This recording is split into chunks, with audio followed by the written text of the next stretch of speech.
저는 결혼 15년 차 30대 주부입니다. 서울대 나온 의사 동서 뒷바라지하느라 몸고생 마음고생하며 진짜 종처럼 살았거든요. 근데 그렇게 헌신하고 돌아온 게 뭔 줄 아십니까? 시어머니의 생신 잔치가 열리던 날 고졸 출신이 어디서 눈을 부릅뜨냐면서 시어머니한테 사정없이 뺨을 얻어맞았어요. 그때 그 서러움은 말도 못하지만 제가 어떻게 했냐고요? 고함 지르고 몸싸움하는 그런 촌스러운 방식 대신 빠져나갈 구멍조차 없도록 철저하게 숫자와 법을 갈아엎으며 칼을 갈았습니다. 기억나네요. 강남의 한 고급 한우집룸. 어디서 그런 용기가 났는지 15년 동안 저를 벌레 보듯 깔보던 그 시댁 식구들 앞에 제가 준비한 묵직한 서류 봉투를 테이블 위로 툭 던졌거든요. 그때 그 뻔뻔하던 시댁 식구들의 사색이 된 표정이 아직도 눈에 선합니다. 백화점 명품관 한복판에서 망신살 제대로 뻗친 시어머니랑 동서, 그리고 제 통장을 지갑처럼 쓰며 몰래 빼돌리려던 남편놈의 그 추악한 민낯. 하나씩 까발려지는 순간이었죠. 평범한 주부였던 제가 어떻게 이 지독한 시월들을 한 방에 무너뜨릴 수 있었을까요? 지금부터 이야기를 전해드릴게요. 사연 시작 전에 구독과 좋아요 먼저 부탁드립니다. 그럼 오늘의 사연 바로 시작합니다. 강남의 한 고급 한우집룸 테이블 한가운데 두툼한 서류 봉투가 묵직하게 날아가 떨어졌습니다. 그 봉투를 내던진 건 바로 한혜진이었어요. 15년 동안 단 한 번도 목소리를 높인 적 없던 그 며느리가 마침내 칼을 뽑아든 날이었습니다. 그날로부터 조금 더 거슬러 올라가 볼게요. 강남의 한 고급 호텔룸 안에 쟁쟁한 시댁 식구들이 한자리에 모여 있었습니다. 시어머니 영자의 생신 잔치 테이블 위에는 사내 진미가 가득했지만 한혜진의 얼굴만은 내내 창백하게 굳어 있었어요. 그도 그럴 것이 자리에 앉자마자 시어머니 영자가 혜진의 뺨을 거칠게 후려쳤거든요. 고졸 출신이 어디서 눈을 부릅뜨냐고. 영자의 고함이 룸 안을 가득 채웠습니다. 그 사이 친척들은 눈을 깔고 남편 민수는 외면했어요. 혜진은 뺨 위로 타오르는 열기를 느끼며 손끝으로 천천히 쓸어내렸습니다. 흔들리지 않았어요. 눈빛 하나 떨리지 않았습니다. 바로 그 순간 혜진의 마음속 어딘가에서 15년 세월의 무게가 냉혹한 추로 굳어지기 시작했어요. 식사가 한창 무르익을 무렵이었습니다. 영자가 능청스럽게 웃음을 지어 보이더니 혜진 쪽으로 손을 내밀었어요. 큰 며느리가 당연히 계산해야지. 어서 카드 내놓지 않고 뭐해? 그 순간 혜진이 조용히 입을 열었어요. 어머니, 예약금부터 오늘 룸 대관까지 전부 제 카드로 선결제해뒀어요. 영자와 민수가 순간 눈빛을 교환했습니다. 당황한 기색이 역력했어요. 혜진은 거기서 멈추지 않았습니다. 아까 추가로 주문하신 와인 2병이랑 코스 요리 업그레이드 비용도요. 전부 제 카드에 묶여 있습니다. 은은한 미소가 혜진의 입가에 번졌어요. 따뜻해 보였지만 눈은 차가웠습니다. 그날 식당 밖으로 나오는 길에 시댁 친척 중 한 이모가 혜진의 팔을 조용히 붙잡았어요. 혜진 씨, 아까 영자 씨가 너무했어. 괜찮아? 혜진은 담담하게 고개를 끄덕이며 밤 공기를 천천히 들이마셨습니다. 괜찮아요, 이모님. 늘 있는 일인걸요. 대리기사를 기다리는 사이 혜진은 습관처럼 휴대폰을 켜들었어요. 공동명의 적금 앱을 열었는데 그 순간 그녀의 손가락이 그대로 멈춰버렸습니다. 원금이 고스란히 남아있어야 할 그 계좌에 담보 설정이라는 4글자가 선명하게 박혀 있었거든요. 혜진의 손등에 핏줄이 돋았습니다. 숨을 한번 고르고 그녀는 아무 말 없이 차에 올랐어요. 다음 날은 평범한 영업팀 회식 자리였습니다. 혜진이 일하는 대형 식자재 유통회사 거래처 대표는 무뚝뚝하기로 소문난 사람이었어요. 그런데 그가 자리에서 일어나 혜진의 손을 잡으며 이렇게 말했습니다. 한 과장님 덕분에 저희 쪽 납품 효율이 30%나 올랐어요. 이런 분석력 업계에서 흔치 않습니다. 동료들의 박수가 쏟아졌습니다. 시댁에서 투명인간 취급을 받던 그 며느리가 이 자리에서는 대체 불가능한 수치 분석 전문가였어요. 그때였습니다. 혜진의 무릎 위에서 핸드폰이 진동했어요. 남편 민수에게서 온 문자였습니다. 진호 피부과 개원 자금 때문에 여보 퇴직금 중도 해지 좀 해줘. 엄마도 동의하셨어. 혜진은 문자를 읽고 핸드폰을 뒤집어 내려놓았습니다. 동료들의 웃음소리가 귓가를 스쳤지만 그녀의 눈빛은 이미 싸늘하게 식어 있었어요. 회식이 끝나고 건물 앞 계단에서 대리기사를 기다리던 중이었어요. 혜진은 습관처럼 공동명의 적금 계좌를 다시 들여다봤습니다. 담보 설정. 그 네 글자는 여전히 화면 위에 선명하게 박혀 있었어요. 15년. 그 세월 동안 본인이 흘린 땀방울로 만든 돈이었습니다. 다음 날 아침이 밝았습니다. 금요일 출근 준비를 하던 혜진의 핸드폰에 문자 한 통이 도착했어요. 아파트 관리비 2개월 체납 안내드립니다. 자동이체 실패로 인해. 혜진은 그 문자를 보며 눈썹을 살짝 찌푸렸어요. 생활비 통장에 잔액이 없다는 건 말이 안 됐거든요. 매달 입금이 꼬박꼬박 이루어지고 있었으니까요.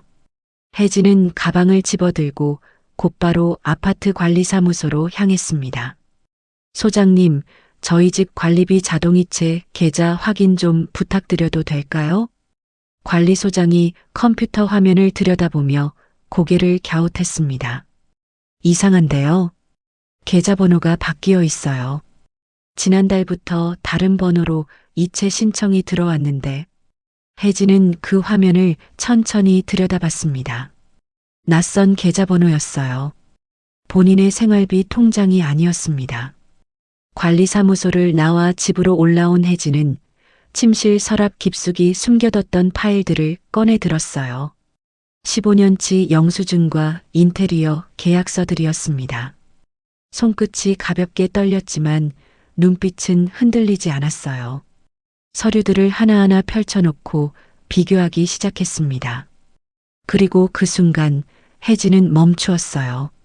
앞자리 숫자 6개가 정확하게 일치했거든요. 그녀는 떨리는 손으로 전화기를 집어들었습니다. 화면에 아버지라고 뜨는 번호를 눌렀어요. 신호가 몇 번 가고 낮고 묵직한 목소리가 들려왔습니다. 혜진이냐? 아버지, 저 좀 도와주세요. 추석 당일 새벽 혜진은 어김없이 시어머니 영자의 집 부엌에 홀로 서 있었습니다. 기름이 달궈진 팬 위에서 전이 노릇노릇 익어갔고 매캐한 냄새가 온 부엌을 가득 채웠어요. 동서서연은 이미 며칠 전 가족 단톡방에 짤막한 메시지를 남겼습니다. 해외 학회 참석으로 이번 명절은 함께하지 못할 것 같아요. 어머니, 죄송해요. 그게 전부였어요. 영자는 아이고 우리 서연이 얼마나 바쁘겠어라며 오히려 안쓰러워했습니다. 혜진은 그 메시지를 보며 아무 말도 하지 않았어요. 손이 아직도 기름 냄새를 머금고 있던 그 새벽 거실에서 한복을 차려입고 놀던 10살 딸 수아가 부엌 문가에 살짝 얼굴을 내밀었습니다. 엄마, 나도 도와줄까? 혜진이 돌아보며 부드럽게 고개를 저었어요.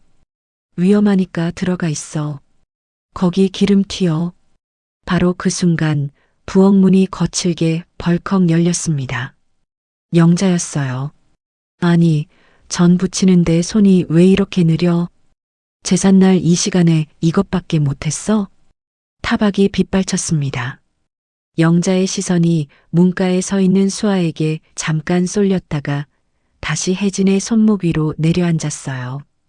이게 뭐야? 화상 자국이잖아. 손 하나 못 가리냐고. 혜진은 아무 말도 하지 않았습니다. 펜 위에 전을 뒤집을 뿐이었어요.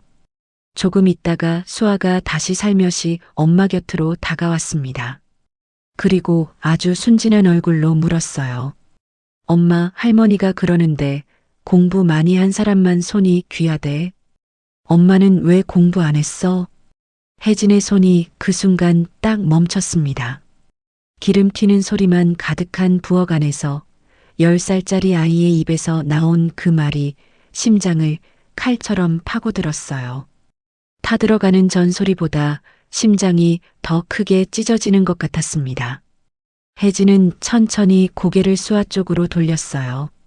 그리고 아주 낮고 부드러운 목소리로 말했습니다. 엄마 공부 많이 했어. 그냥 다른 거 열심히 했거든. 수아는 그 말을 이해하는지 모르는지 고개를 끄덕이더니 다시 거실로 뛰어나갔어요. 혜진은 그 뒷모습을 보며 잠시 숨을 골랐습니다. 아이에게 이 부엌을 물려줄 수 없다는 각오는 그 어떤 무기보다 단단하게 가슴 안에 박혀들었어요.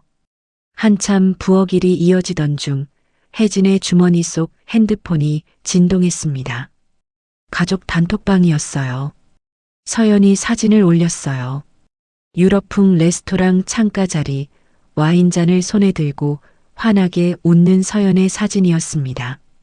해외 학회라더니 학회 참석 사진 한 장 없이 고급 레스토랑 셀카만 올려놓은 거였어요. 영자가 곧바로 하트 이모티콘을 연달아 눌렀습니다. 진호도 마찬가지였어요. 우리 서연이 얼마나 고생이 많아. 나라를 위해 일하는 며느리 자랑스럽다. 혜진은 그 글자들을 차가운 눈으로 천천히 확대해서 들여다봤습니다. 유럽풍 레스토랑의 창밖 풍경, 와인잔의 라벨, 테이블 위 세팅, 해외 학회와는 아무런 관계가 없는 것들이었어요. 거실에서는 영자가 친척들에게 큰 목소리로 떠벌리고 있었습니다. 우리 서연이가 말이야, 나라를 위해 얼마나 바쁘게 움직이는지 몰라. 어지간한 사람은 그 스케줄 소화도 못해. 친척들이 맞장구 쳤습니다. 의사 사모님 모시기가 쉽지 않으시겠네요. 그리고 그 방 안에서 15년 동안 제사상을 차리고 명절 부엌을 지켜온 큰 며느리의 이름은 그 누구의 입에도 담기지 않았어요. 추석 연휴가 끝나고 보름쯤 지났을 무렵이었습니다. 강남의 한 신축 건물에 피부과가 화려하게 문을 열었어요. 클라라 피부과, 진호와 서연의 이름이 나란히 걸린 병원이었습니다. 개원 설명회 날 혜진도 그 자리에 나타났어요. 5성급 호텔 로비를 방불케 하는 인테리어였습니다. 수입산 대리석 바닥, 통유리 파티션, 브랜드 소파, 그리고 눈에만 봐도 억소리가 나는 의료 장비들. 혜진은 그것들을 하나하나 훑어보며 머릿속으로 빠르게 숫자를 계산해냈어요. 임대료, 인건비, 리스비, 장비 할부금. 손익분기점을 넘으려면 하루에 얼마짜리 시술을 몇 명이나 받아야 하는가. 계산이 완성되는 순간 혜진은 입가에 아주 옅은 미소를 띄었습니다. 설명회가 끝나자 서연이 여유로운 걸음으로 다가왔어요. 샴페인 잔을 한 손에 들고 기분 좋아 보이는 얼굴이었습니다. 형님, 어때요? 운영 계획 보니까 꽤 합리적이지 않아요? 혜진은 잔을 천천히 흔들며 대답했어요. 초기 고정비가 좀 과한 것 같던데요. 개원 초기에 환자 수가 안정되기까지 시간이 걸리는 법이라.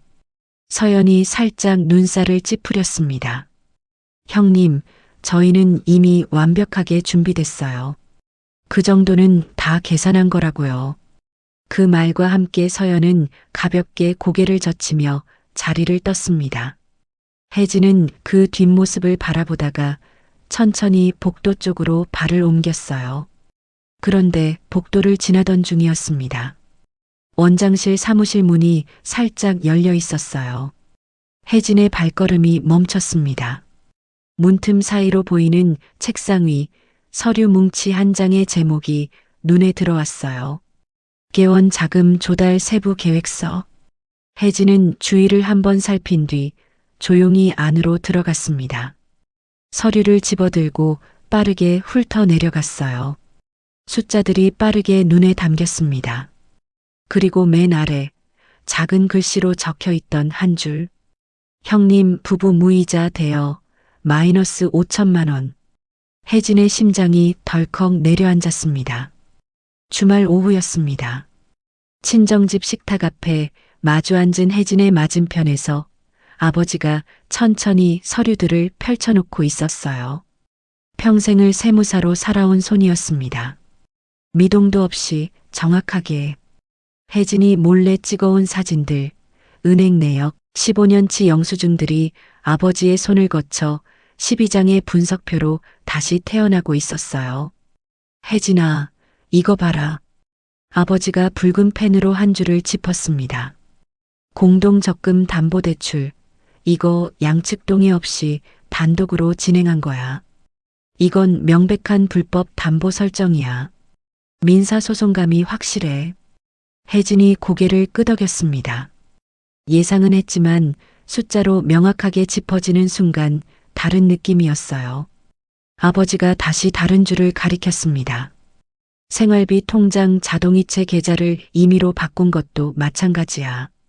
이건 공금 횡령이나 다름없는 범죄야. 지능적으로 저지른 거지. 그 말에 혜진의 손끝이 살짝 굳었습니다. 남편 민수가 한 짓이었어요. 아버지가 서류를 한 장 더 넘겼어요. 가장 결정적인 건 이거야. 자금 조달 계획서 속 그 한 줄이었습니다. 형님 부부 무이자 대여 마이너스 5천만 원. 계약서가 없으면 세무서에서 100% 증여로 봐. 증여세에 가산세까지 붙으면 개원하자마자 세금 폭탄이 터지는 거야. 혜진이 그 숫자를 응시했습니다. 서연의 피부과는 대출과 리스비로 이미 자기 자본이 바닥난 상태였어요. 그 위에서 혜진의 돈에 기대어 겨우 서 있는 모래성이었던 겁니다. 아버지가 안경을 고쳤으며 조용히 물었어요. 혜진아, 자금 이동이 이미 일어난 이상 신고 기한이 얼마 안 남았어. 어디까지 갈 생각이야? 딸의 눈을 깊게 들여다보는 시선이었습니다. 혜진은 그 눈빛을 정면으로 받아냈어요. 상대는 내 가족이야. 남편이고 시댁이고. 정말 감당할 수 있겠냐? 혜진이 일말의 망설임도 없이 고개를 저었습니다. 아버지, 저 이미 결정했어요. 잠시 침묵이 흘렀어요. 아버지가 서류 한 장을 다시 집어들었습니다. 혜진도 손을 뻗어 분석표를 한 장씩 넘겨보다가 그 순간 멈췄어요. 병원 잔금 지급 예정일. 다음 달 25일. 혜진이 고개를 들었습니다. 아버지, 이거 25일이잖아요. 그래서 저희 집 카드 결제일도 25일이에요. 혜진이 이 말을 탁 쳤어요. 그제야 퍼즐 조각이 맞아 들어왔습니다. 이 사람들이 제 카드 한도랑 생활비 통장 잔액을 이용해서 25일에 딱 맞춰서 병원 잔금을 메우려고 꼼수 부리고 있었던 거예요. 아버지가 눈을 가늘게 뜨며 분석표를 다시 들여다봤습니다. 그렇겠구나. 생활비 계좌를 미리 자기들 쪽으로 돌려놓고 내 카드까지 끌어다 쓰려 했던 거야. 혜진이 자리에서 몸을 바짝 세웠어요. 그러면 25일 전에 차단해야 해요. 카드 전체 정지하고 계좌도 막아야 해. 아버지가 잠시 딸을 바라봤습니다. 한번 시작하면 돌아올 수 없는 강을 건너는 거다. 난리가 날 텐데 정말 괜찮겠냐? 혜진은 흔들리지 않았어요. 눈빛 하나 떨리지 않았습니다. 네. 딱 한마디였어요. 집으로 돌아온 건 저녁 무렵이었습니다. 혜진이 방문을 열었더니 남편 민수가 아무것도 모른 채 침대에서 코를 골고 있었어요. 편안한 얼굴이었습니다. 혜진은 그 얼굴을 차갑게 내려다봤어요. 15년 동안 본인이 흘린 땀방울이 동서의 피부가 인테리어와 명품 가방 값으로 흘러들어간 것도 몰랐을까요? 아니면 알면서도 모른 척한 걸까요? 어느 쪽이든 이미 상관없었습니다. 월요일 아침 혜진은 평소보다 일찍 일어났어요. 출근 준비가 그 어느 때보다 차분하고 정교했습니다. 손이 떨리지 않았어요. 마음이 흔들리지 않았습니다. 이미 마음속에 완벽한 심판의 시간표가 짜여 있었거든요. 현관문을 나서기 직전 혜진은 핸드폰을 꺼내 카드사 앱을 열었습니다. 가족 카드 전체 정지 예약. 그 버튼을 부드럽게 그러나 단호하게 눌렀어요. 화면 위에 예약 완료라는 글자가 떴습니다. 혜진이 핸드폰을 가방 안에 넣으며 천천히 문을 닫았어요. 병원 잔금 지급일을 사흘 앞둔 토요일 아침이었습니다. 혜진의 핸드폰이 요란하게 울렸어요. 시어머니 영자였습니다. 혜진아, 오늘 강남 백화점 나와. 서연이가 마음에 드는 가방 있다는데 너도 같이 보러 가는 게 좋겠어. 혜진은 담담하게 대답했어요. 네, 어머니. 나가겠습니다. 전화를 끊은 혜진이 조용히 미소를 지었습니다. 이미 20분 전 카드사 전화를 통해 모든 가족 카드와 보조 카드의 정지가 완료되어 있었거든요. 백화점 2층 명품관이었습니다. VIP 라운지 앞에 영자와 서연이 위풍당당하게 서 있었어요. 다른 매장 쇼핑백을 양손 가득 들고 매장 직원들을 이리저리 부리고 있었습니다. 혜진이 다가가자 영자가 기세 좋게 말했어요. 왔어? 서연이가 저기 이탈리아 신상 블랙 토트백 골랐어. 빨리 결제해. 서연이 손을 내밀었습니다. 형님, 카드 주세요. 결제할게요. 목소리에 명령하는 기색이 역력했어요. 혜진은 아무 말 없이 지갑을 건넸습니다. 매장 직원이 단말기에 카드를 꽂았어요. 금액이 입력됐습니다. 주변 공기가 묘하게 팽팽해지기 시작했어요. 삐삐삐.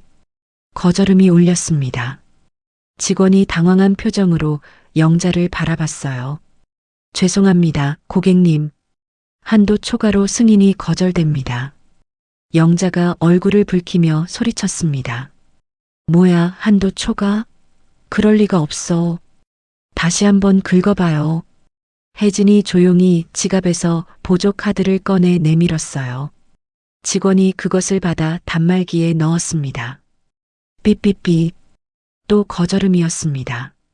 서연이 팔짱을 끼며 비아냥거렸어요. 형님, 장난하세요? 사람 기다리게 하네요. 혜진은 아무 표정도 짓지 않았습니다. 핸드폰을 꺼내 카드사 고객센터로 전화를 걸었어요.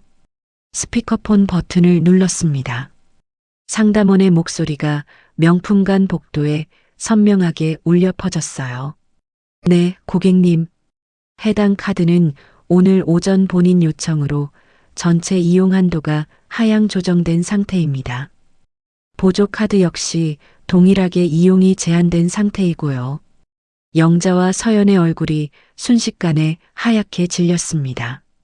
450만 원짜리 가방 앞에서 지갑조차 열지 못하는 민낯이 만천하에 드러나는 순간이었어요.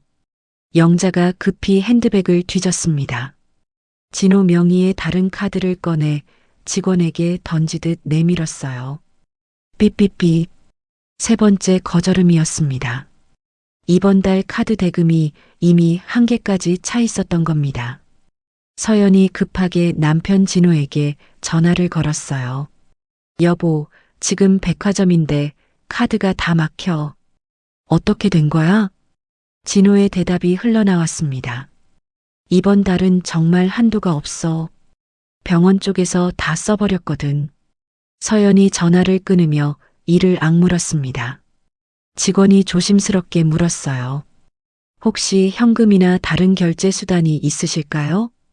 영자와 서연이 서로의 눈치만 살폈습니다. 아무도 지갑을 열지 않았어요. 혜진이 두 사람을 한번 바라보더니 가볍게 목례를 했습니다. 저는 이만 가볼게요, 어머님. 먼저 들어가 보세요. 그 말을 남기고 혜진은 유유히 엘리베이터를 향해 걸어 나갔습니다. 등 뒤로 영자의 날선 목소리가 들려왔지만 혜진의 발걸음은 조금도 흐트러지지 않았어요. 엘리베이터 문이 닫히자마자 혜진은 핸드폰 화면을 켰습니다.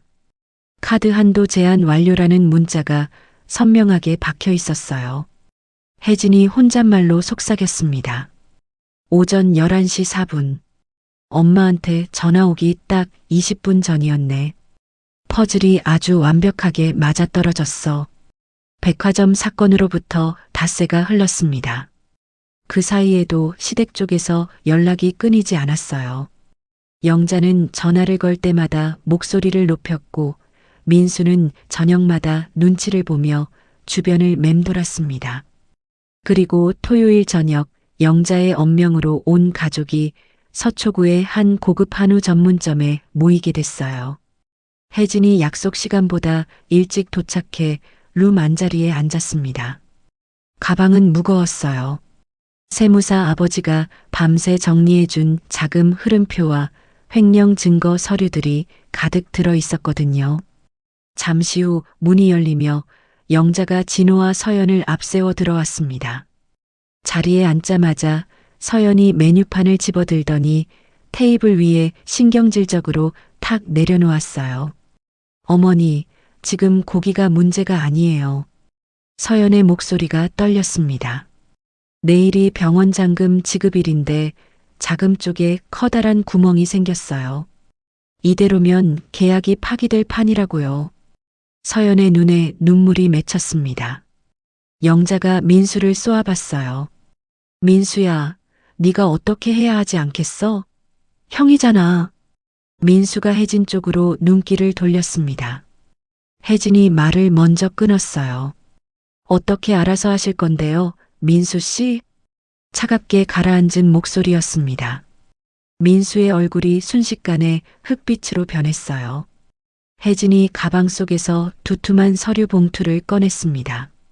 그리고 테이블 한가운데로 묵직하게 던졌어요. 봉투가 미끄러지며 진호 앞에 멈췄습니다. 한번 열어보세요. 영자가 뭐냐며 소리를 높이려 했어요. 민수가 말리는 눈짓을 보냈습니다. 혜진은 그 두 사람을 전부 무시하고 말을 이었어요. 나한테 상의 한마디 없이 공동적금을 담보로 대출받아서 동생 병원 인테리어에 쑤셔 넣은 거. 이거 명백한 불법 횡령이에요. 민수 씨. 민수가 눈을 피했습니다. 그리고 생활비 통장 자동이체 계좌를 몰래 바꿔치기 한 것도요. 아파트 관리비 2달치 체납 공지 받아보셨죠? 어머님? 영자의 얼굴이 굳었습니다. 서연이 기어이 입을 열었어요. 형님, 무슨 그런 말씀을. 저희가 얼마나 힘들게 병원 준비했는지 아세요? 우리 진호가 서울대 나왔고 저도. 혜진이 서늘하게 웃었습니다. 서울대 의사라면서 숫자 계산은 초등학생보다 못하네요. 대여금 계약서 한 장 없이 5천만 원을 이딴 식으로 돌렸다가 세무조사 한번 들어오면 어떻게 되는지 알아요? 증여세에 가산세까지 붙으면 개원하자마자 병원 빨간 딱지 붙는 거 시간 문제예요. 서연이 입술을 떨었습니다. 바로 그 순간이었어요. 진호의 핸드폰에서 알람음이 울렸습니다. 진호가 화면을 들여다보더니 얼굴이 새하얗게 질렸어요. 서연아, 이거 병원 잔금 이체가 실패했어. 룸 안에 침묵이 쏟아졌습니다. 자정까지 입금이 안 되면 계약이 파기되는 거잖아. 서연이 손으로 입을 틀어막았어요. 영자가 뒷목을 잡으며 의자에 기대었습니다. 민수는 고개를 숙인 채 아무 말도 못했어요. 혜진이 가방에서 마지막 서류를 꺼냈습니다. 민수 앞에 조용히 내려놓았어요. 공동명의 변경 신청서랑 재산 반환 서류예요. 지금 서명해요. 민수가 손을 떨었습니다. 혜진이 펜을 내밀었어요.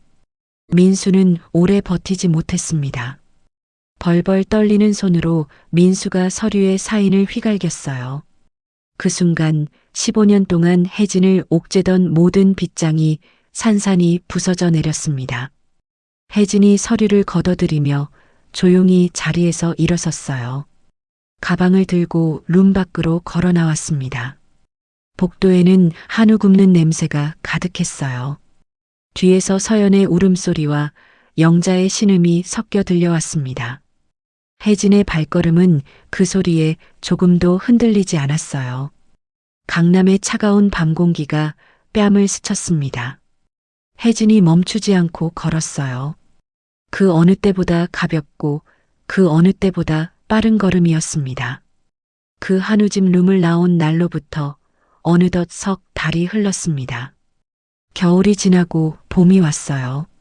강남 한복판에 화려하게 간판을 달았던 클라라 피부과의 앞거리는 을씨년스럽도록 조용했습니다. 꽃이 피는 계절이 왔는데도 입구 앞에는 발걸음이 뜸했어요. 개원 첫 달 하루 평균 내원 환자는 고작 8명이었습니다. 임대료와 인건비를 감당하기엔 손익분기점의 10분의 1도 되지 않는 숫자였어요. 두 번째 달 서연과 진호가 홍보를 악착같이 해봤지만 눈덩이처럼 불어나는 고정비 앞에서 버티는 데는 한계가 있었습니다. 어느 저녁 혜진이 거실 소파에서 서류를 검토하고 있었어요. 남편 민수가 수화기를 붙잡고 어쩔 줄 몰라 하며 거실을 서성이다가 혜진 쪽으로 눈치를 봤습니다. 여보, 진호가 병원 인건비가 모자라다는데 어떻게 방법이 없을까? 혜진이 서류에서 눈을 들지 않았어요. 없어요. 딱 두 글자였습니다.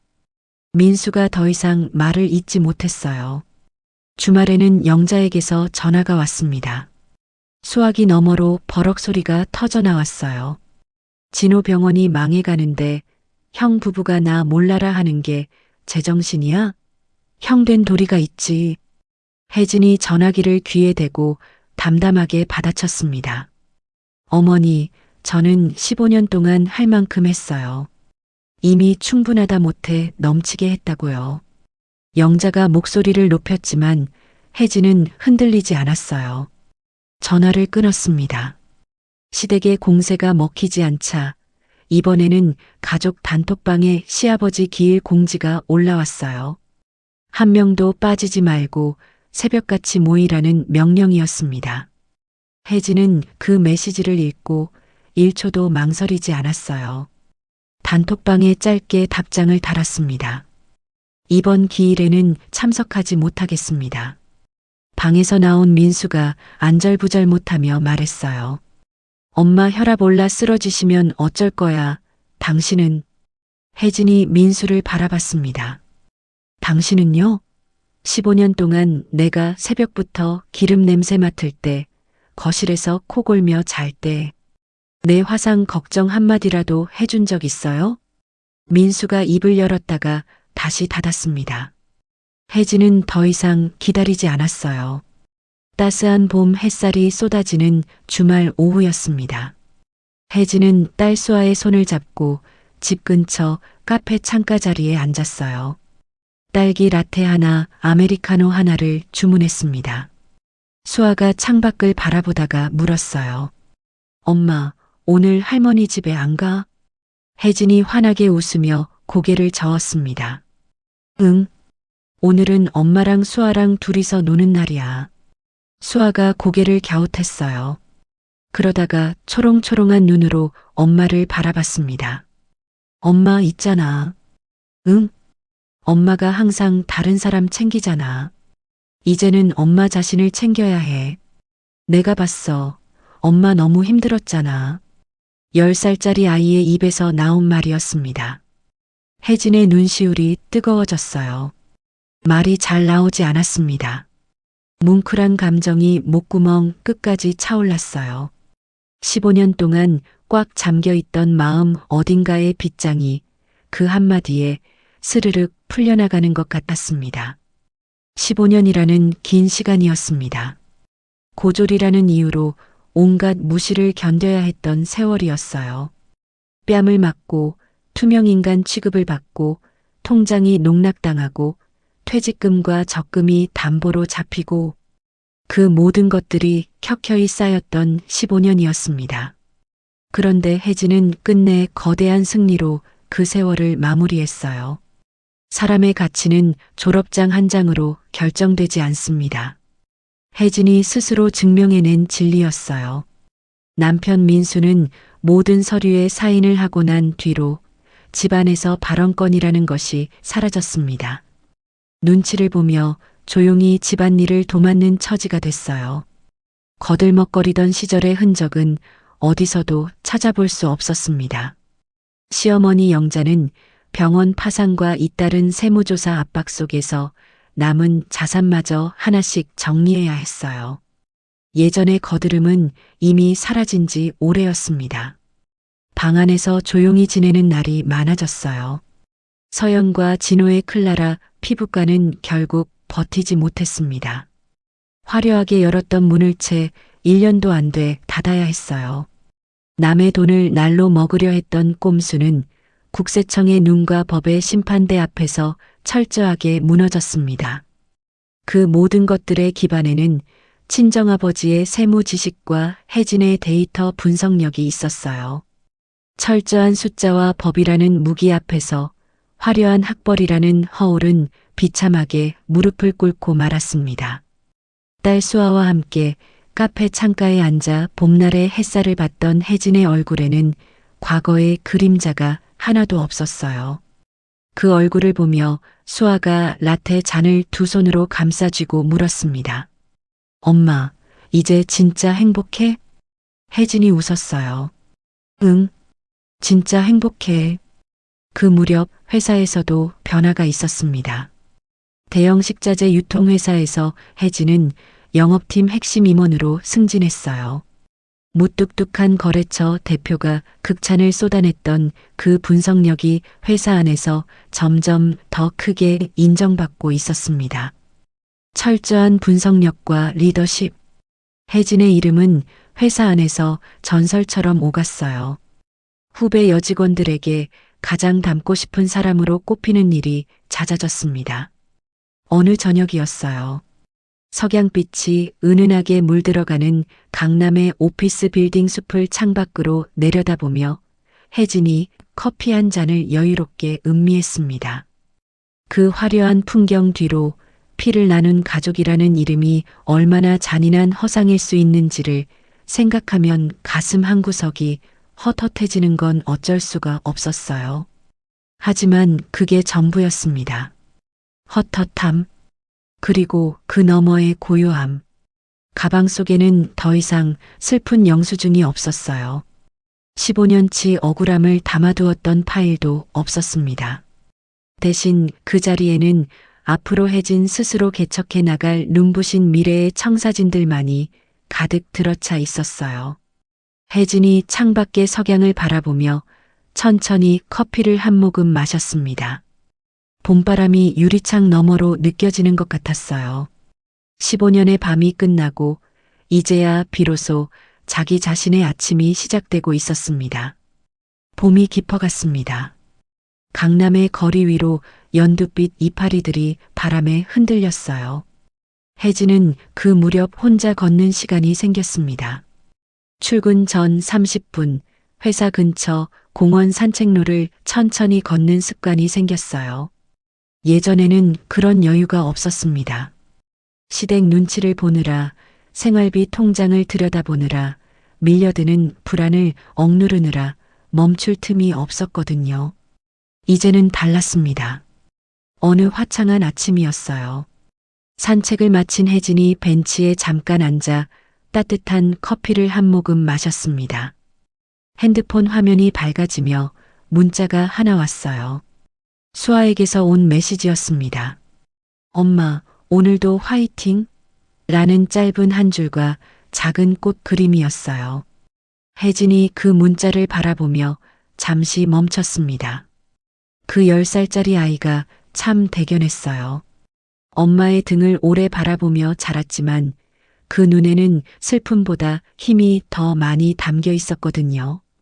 아이를 그 환경 속에서 오래 자라게 하지 않아도 된다는 것이 어쩌면 이번 일에서 혜진이 얻은 가장 크고 단단한 선물이었습니다.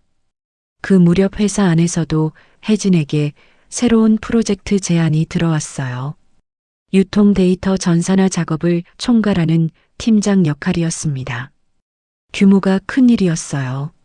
예전에 혜진이었다면 자신 없다고, 집안 사정이 복잡하다고 자꾸만 뒤로 물러섰을지도 몰랐습니다. 하지만 이번에는 달랐어요. 맡겠습니다. 단호하고 또렷한 대답이었습니다. 부하 직원들이 놀란 얼굴로 혜진을 바라봤어요. 그 눈빛들 속에서 존경의 기색이 보였습니다.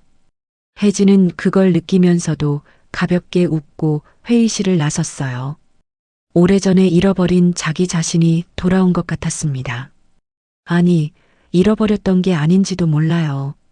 그저 짓눌려서 숨을 못 쉬고 있었던 거였을 겁니다. 어느 날 저녁이었어요.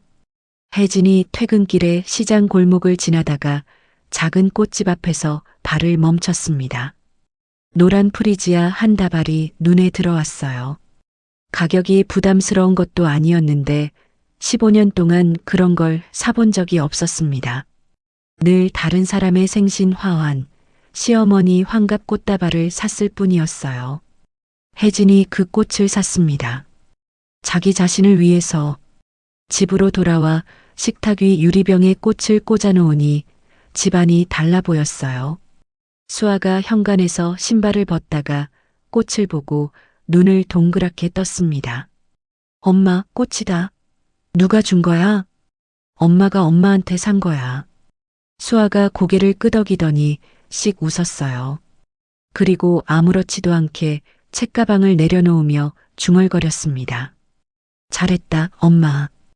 혜진이 작게 웃었어요.